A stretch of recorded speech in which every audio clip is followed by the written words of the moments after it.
of ICR and Secretary Dear, Dr. Mangilal Jad, the Director of NAARM and the Deputy Director General, Dr. R.C. Agarwal,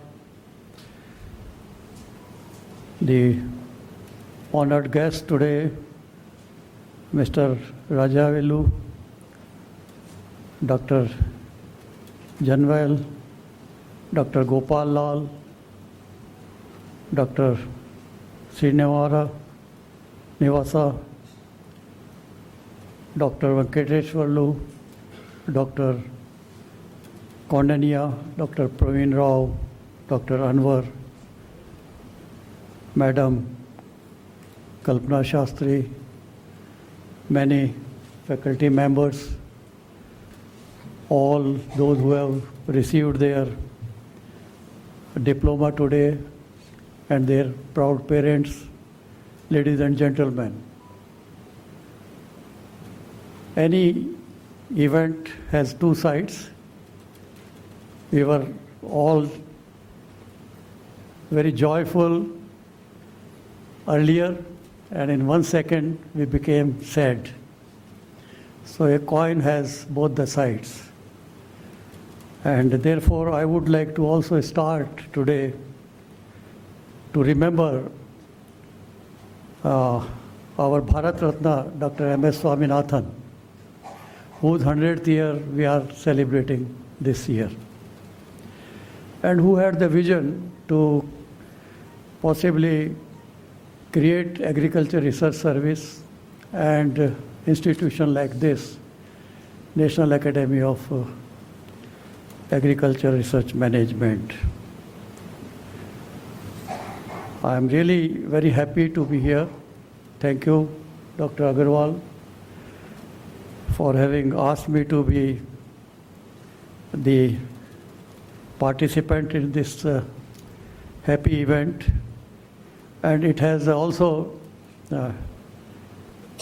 two issues of happiness. One is that now we have the new DG, young, dynamic, energetic, participating for the first time here, being also an ARS. And the ARS community, I think, is now providing leadership, so this institute should be proud of. Ayappan was the first from here, and then Dr. Mahapatra, then Dr. Pathak, and then him. So it is a proud moment for, I think, you as well as for the institute. And I also would like to remember today Dr. Norman Borlaug, who had told me when I asked him why the success of Green Revolution only in India and not in Africa, where you had been working for almost 20 years after we successfully attained it. And his reply was that beside, of course, policy support, the importance of institution and human resource.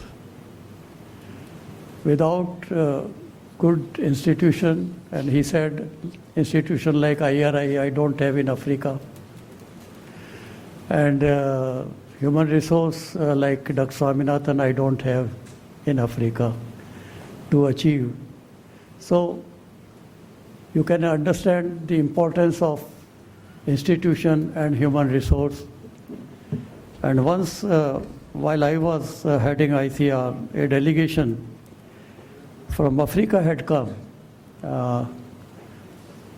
from 7-8 countries, and at the end they met me and they visited various institutions, and I asked them, what is your impression about our institutions and what we can do for South-South cooperation? They said, all your institutions are doing great job, but what we want is collaboration with ICR for training our people at NAARM. You can imagine, because training the people for not only starting research but also managing at a later stage, which is very important. And therefore, I congratulate NAARM, Dr. Agarwal, and also Dr. Gopal Lal for all what this institution has done. Having said this, let me congratulate all the diploma awardees and also gold medalists. And I could see how cheerful you were when some of them were receiving gold medals. So we need to realize the importance of gold medal graduates. And everyone can become. It's not, if we have not got this time, probably we can get in whatever we initiate later. And from the industry side, Mr. Rajaveluji had very clearly indicated that success would depend if you first understand what you are doing, how much commitment you have, and whether you are having your heart for those for whom you are working, which means for farmers. We are happy that all the graduates of this course are getting placement, but I hope some of them are entrepreneurs at their own, not only again job seekers. Could some of you raise your hands who are entrepreneurs by yourself? Here is the challenge. We should not be proud that we have become well-trained, and therefore this is important also, because what Dr. ML said was that we have to have Viksit Bharat, we have to go towards newer heights, we have to achieve. Having come from, during my time, my mother used to introduce me to those who come and ask when he was born. She didn't remember the year, but she would say he was born when there was Bengal famine.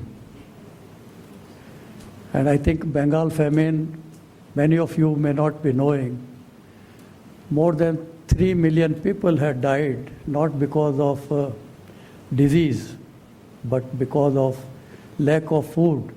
And food was also not less, but was not allowed to be distributed in eastern India.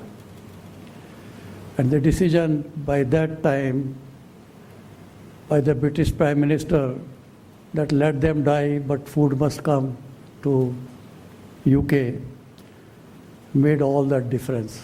And then we were told, begging bowl, when I was doing my PhD at IRI, and when seeds of Green Revolution were being sown, and I was lucky that time to have worked as a PhD student with Dr. Swaminathan, and Dr. Borlaug used to come, and we used to go to Jaunti village and dibble the seeds, because this seed was not in larger quantity, and those had to be multiplied and given to the farmers.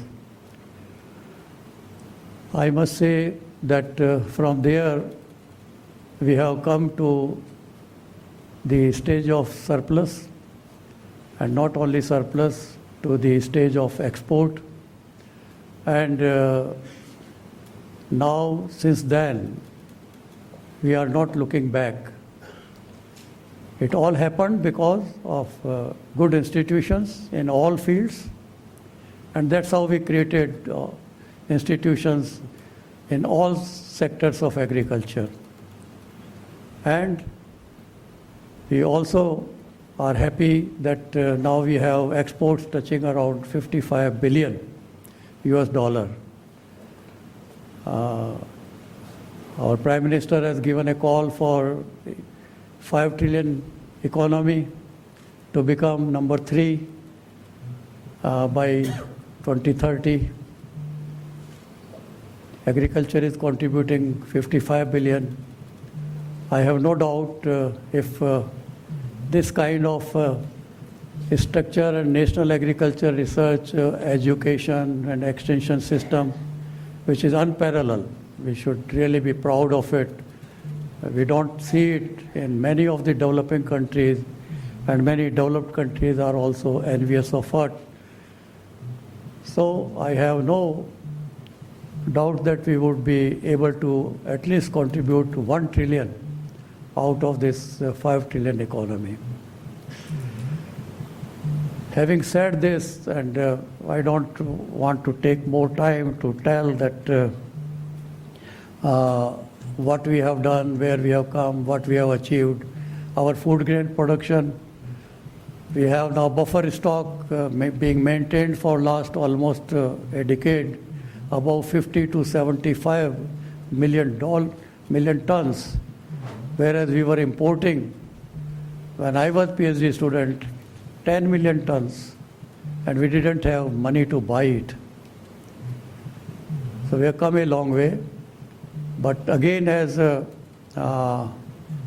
new DG said, time has come. It's not production, it's post-production. And it is value chain. And also when you produce, you have to provide technologies by which there can be resilience and efficiency in the system. There are innovations, and that's the another new paradigm which we see now, that agriculture research for development will not only help, unless it is agriculture research for innovation and development. So innovation becomes, and from private sector, Raja Veluji, Kondianiji sitting there, they would all say that what we need is new technologies, innovative ideas, and not only research papers, but the output of scientists to see that plight of those who look towards our support is improved. And our heart, therefore, should remain with farmers. And that's what Dr. Borlaug always used to say.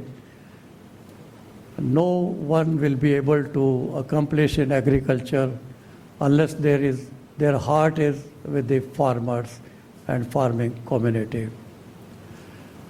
And when, during my time, I discussed with the industry people, leading industry people, that why our agriculture graduates you are not employing. Their response was that they are not exposed to the difficulties of rural India. And therefore, immediately we started a 6-month program called Rural Agriculture Work Experience in the final year of agriculture at the cost of ICR, which I think is still continuing. And in the final year, 6 months, the students have to go and be in the village and understand the difficulties and the problems. So, having said this, now issue is what next? And it's a very happy event that you have all been exposed and got opportunity to be trained at an institution with excellent facilities. During our times, we didn't have institutions like this. I wish we had.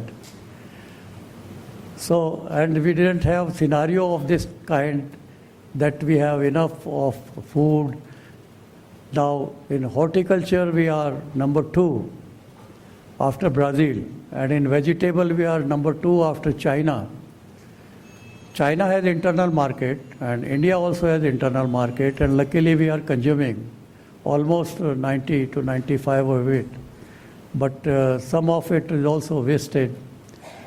We have to have technologies, but Brazil, with number 1 in fruit production, with very few population, if they cannot export, would not survive.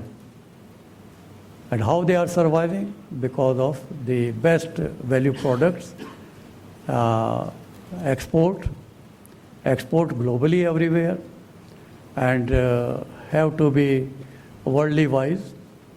And in that respect, I see tremendous opportunities. And opportunities, when we say we have to increase the income of the farmer or double it, how can you double it? Or when government is now laying emphasis on organic farming or natural farming, which means cut on use of costly inputs, whether it is pesticides, fertilizers, then what you require? You require then maybe if it is less of pesticides than biopesticides, and who is producing and how much is produced and where it is produced, where it is available. So when we worked on an annual requirement against pesticides, which we are using around 75,000 metric tons of equivalent, the availability of biofertilizers is not even more than 5%. So it's not a question of this versus that. Or when you come to say that we have to make it organic, so you are using almost 30 million tons of nutrients and PK today. How much you can replace? And I think Dr. Mangilal himself told me, being expert in agronomy and resource management, that combined, if we put all efforts together, it would not replace more than 5 million tons. So what would happen if we don't use? We were not using, then we were begging. And we are using, then we have now become at a level where we can think of either saving on use or, and when you see that way, even when people talk about use of pesticide, our use of pesticide is much, much less compared to globally. When you look at China or USA, and for that matter Brazil, those are in kilos, I mean, more than 5 to 12 kilos. And our use is only 300 grams. But still, we need to provide technology to the farmer, which is helpful, and for that we require inputs. We require to also save on water, so we have to go on micro irrigation. We have to also produce vertically. Land cannot be expanded. So we have to have the protected cultivation.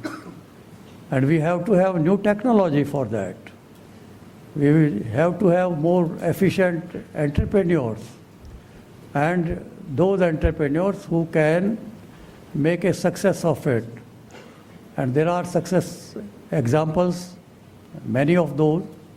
We have also printed from TAS as to how the even non-educated,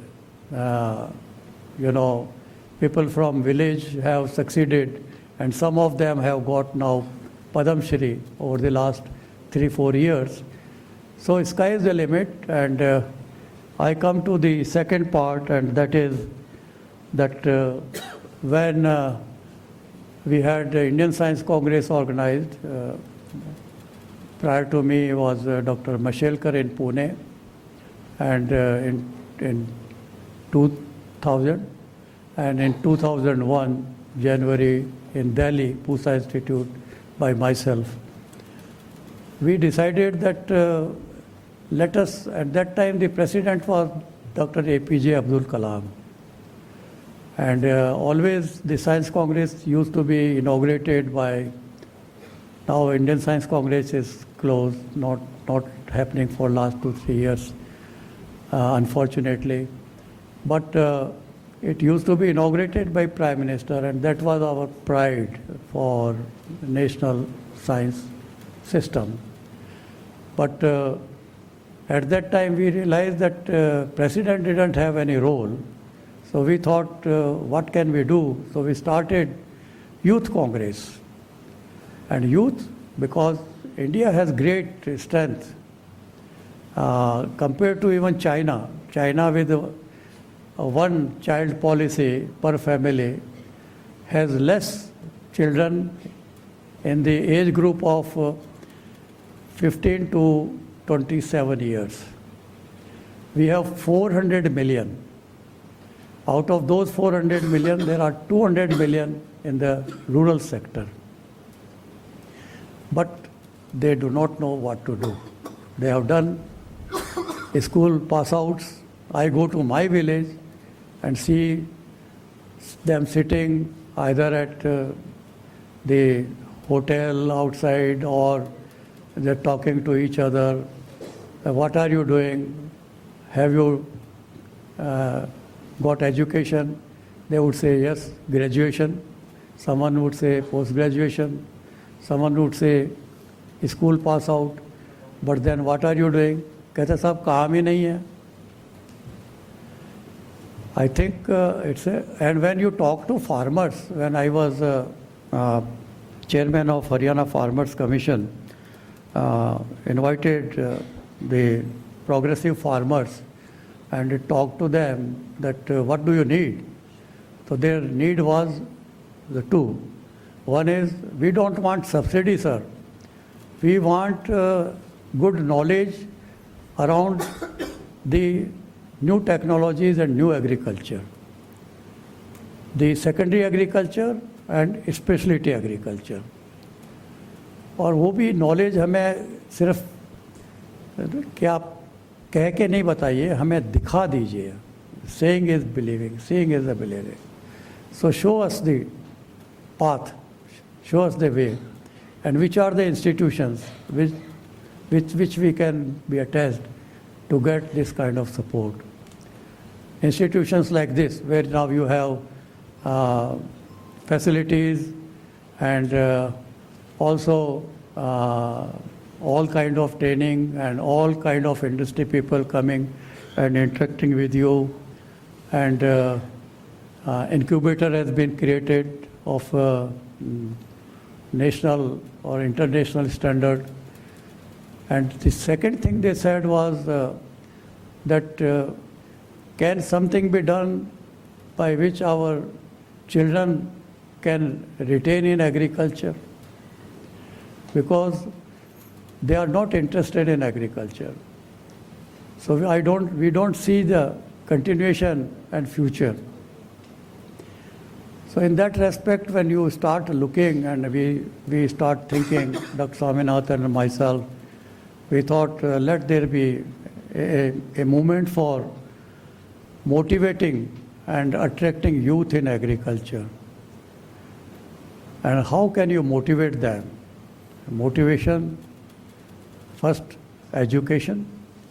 Second, encouragement, institutional support.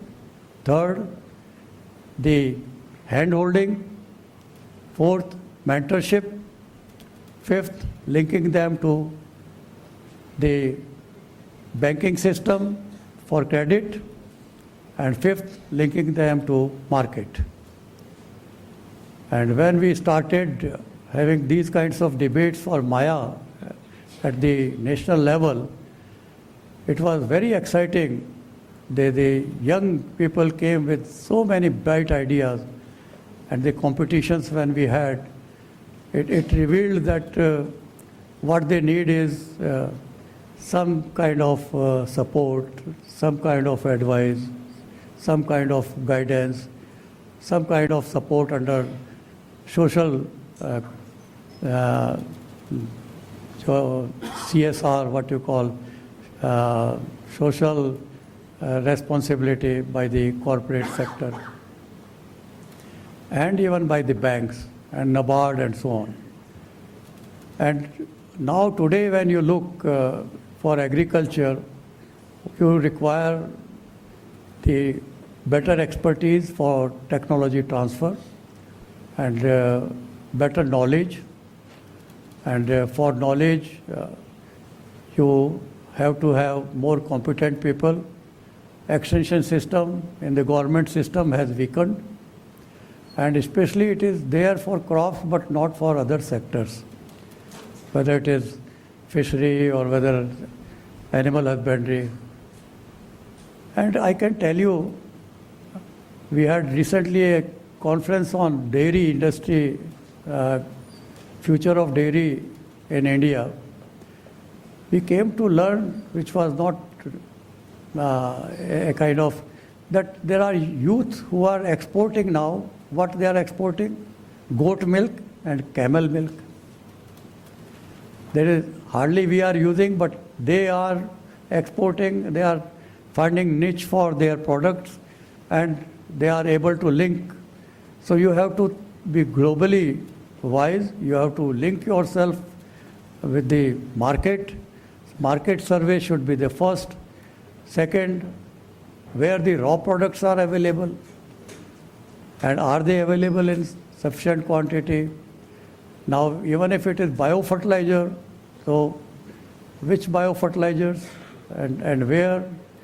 So issues are there which can be done.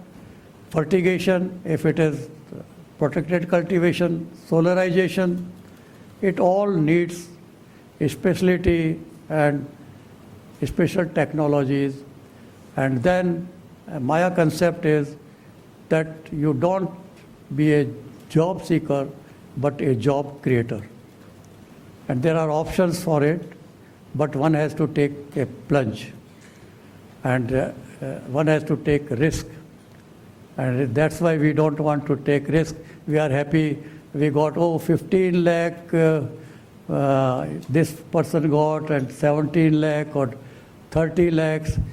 You will make yourself lakhs and lakhs and employ people, and then you will be able to, even simple, I mean, whether it is artificial insemination, whether it is testing of the soil. So many soil health cards has been given. But how good quality of testing is there?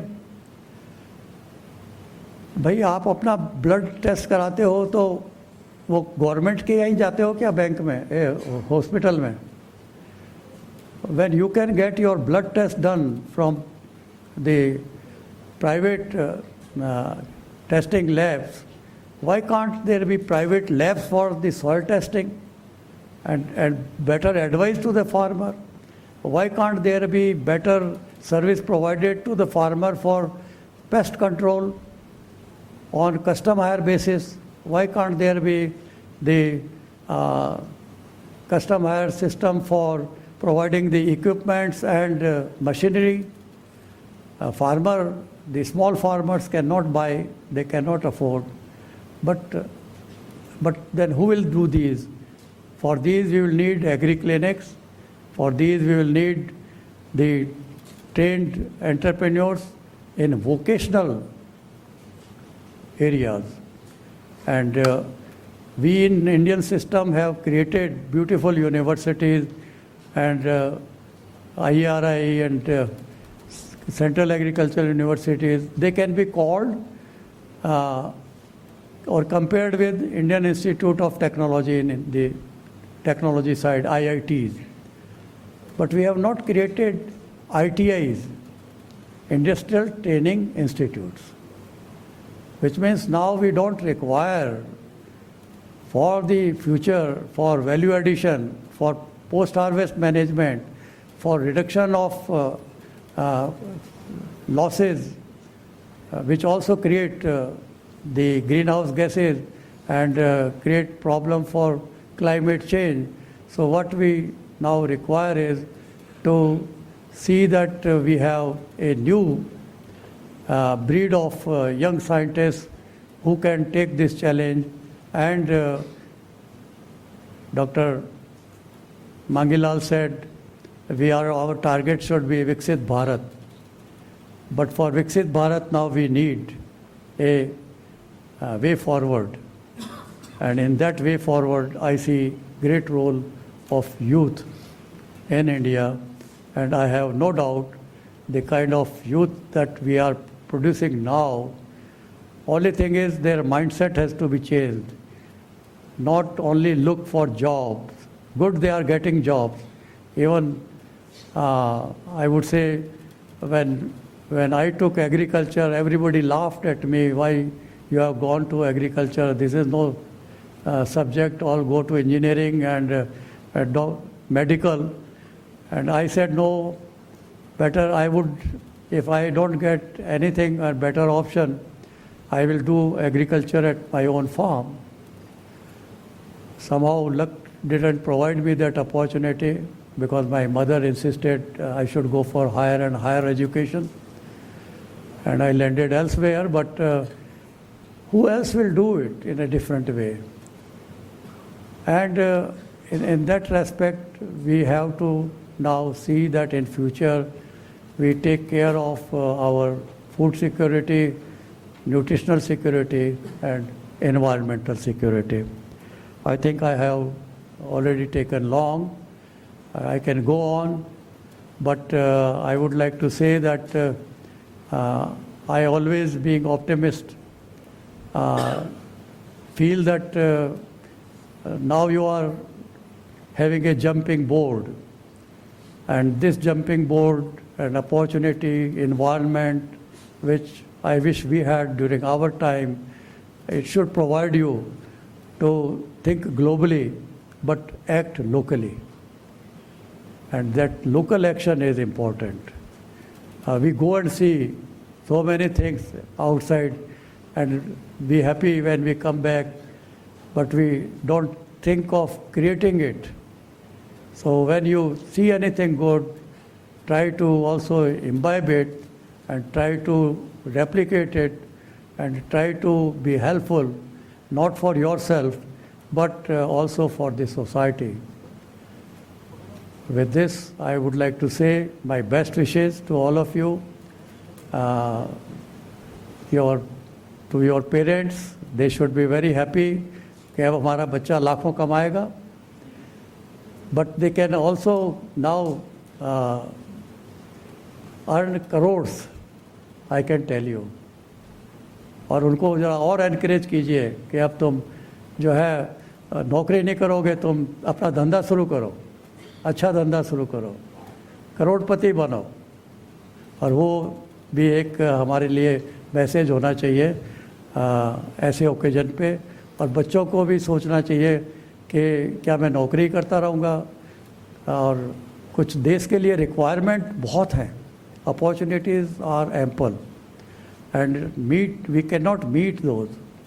सो चाहे ये planting material ही हो horticulture में, nurseries का, चाहे वो आपका ये अब ड्रोन्स का बात होती है, ड्रोन दीदी and so on, they offer lot of opportunities and farmer doesn't know how to use, where to use, what to use, which pesticide to use, how much water to be used, and I do not know where do I get my soil properly tested, which is reliable test, and one can give me advice, and we definitely also would require at national level the reorientation of our policies, which should be science-based. I think ML, you had said yesterday in the academy that what we need is science-based policy orientation. which can, suppose if on my farm I have problem of gypsum and subsidy is for only NPK, then what do I do? But or my soil is acidic from the eastern India, so I need lime, I don't need NPK in that situation. So there are disconnects, so we need to also see that these subsidies become linked to incentives around good agronomic practices, which can help in bringing in resilience and also sustainability. And finally, I will end with that Dr. Swaminathan always had been talking that we have had green revolution, now we want evergreen revolution. So I think we are moving towards evergreen revolution, but for that we will require sustainable agriculture, we would require new agriculture, we will require new breeds of young people, and we would require to explore the markets. The Trumponomics is a creating problem now. Lastly, I would like to say that Trump has created the waves at a global level in markets, but we must look at what we should do. Even WTO is being blamed. WMO also has been blamed. The Paris Agreement is also being blamed. So you do have some of these policy leaders which can create a lot of tremors. But we need to have our policy directions correct and try to, even when WTO came, we started looking at how we can compete with the rest of the world in globalization in agriculture and have our products which are better. And we have done exceedingly well in many areas. So we have to, and I see no problem, even if USA takes our products or not, our quality has to be kept into consideration. And we have to explore markets, and enough markets are available, even within Asia Pacific region. So thank you very much.